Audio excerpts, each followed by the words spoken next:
Терор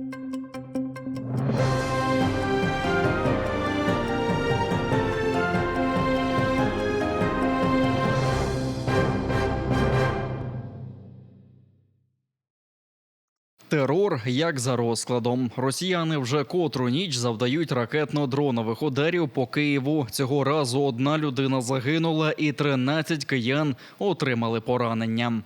Де зліва справа болить сидіть? Де вас болить саме?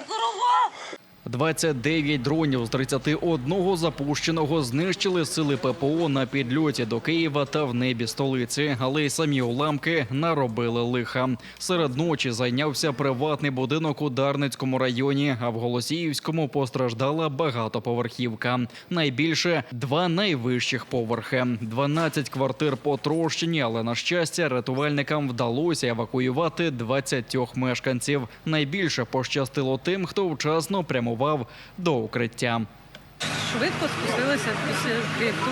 Як тільки дали тривогу, ми буквально через 6 хвилин були в паркінгу вже. Один раз було гучно, бахнуло десь там, а потім бахнуло і було дуже чутно, як стес полетіло. На якому поверсі ваша квартира? 14. Чули, як він летить, мотор, потім був вибух, сильне задимлення, але з нами все добре, ми просто тому що перебували в коридорі. Вікна вибиті, міжкімнатні двері вибиті, ну і все. Потім ми стали відразу спускатися. Більше я не знаю, що там всередині. Це вже 17-та атака цього травня і загроза нових ударів по столиці не лише висока, попереджають в українському війську. А міська влада Києва закликає потурбуватися про свою безпеку замість того, щоб спостерігати на балконах і вулицях за роботою протиповітряної оборони.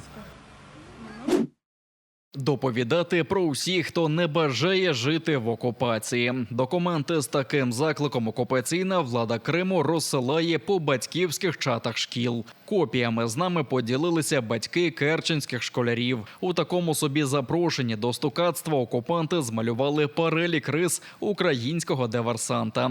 Обов'язково цікавиться розташуванням лікарень, шкіл, вокзалів, газогонів і військових об'єктів та баз російських силовиків. А головне, закликає не коритися окупаційній владі та поширює матеріали про це, що окупанти називають екстремізмом.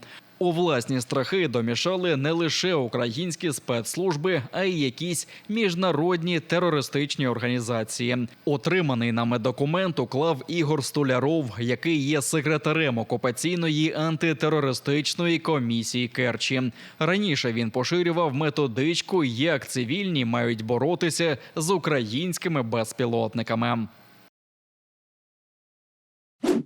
Облава та викрадення за незвичним сценарієм сталися у Старому Криму. Окупанти вдерлися до орендованої оселі кримського татарина Рідвана Рустемова. Зашли в масках с автоматами, начали кричать «руки за спину, выходим». Нас выгнали на лестничную площадку, не объяснив никакой причины, не показав никакие документы, начали проводить обыск. Силовики обнишпорили кожну кімнату, підвал та гараж. Без пояснень Рідвана кинули до мікроавтобуса без номерних знаків. Родина била на сполох, зверталася навіть до окупаційних поліціянтів про викрадення. Але на подив родині пізніше виявилося, що чоловіка вивезли не до ФСБ, а до невідомого йому будинку. Продержали там часов, наверное, 3-4 подержали там. Ничего не объясняя, как бы я ни просил. И в итоге вернули паспорт, телефоны, сказали, ты свободен.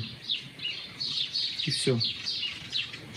Мы, как говорится, ничего не поняли с этого, для чего это было, почему это было. Ну, итог такой, что очень сильно напугали семью, а так как сын болеет, у него болезнь, переживать нельзя.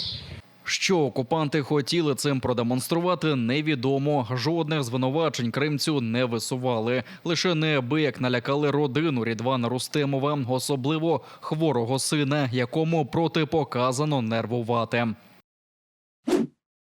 Щонайменше 382 російських військових поховали в окупованому Криму. Усі знищені на війні проти України. Та навіть це далеко не остаточні цифри, повідомили у постійному представництві президента України на півострові. 264, за їх даними, громадяни України, які народилися в Криму до російської окупації. Там додали, що кількість поховань може бути більшою, оскільки значну частину не висвітлюють. Крім того, як повідомляє представництво, у Криму почастішили дзвінки з російських військкоматів щодо нібито запрошень прибути на навчальні збори.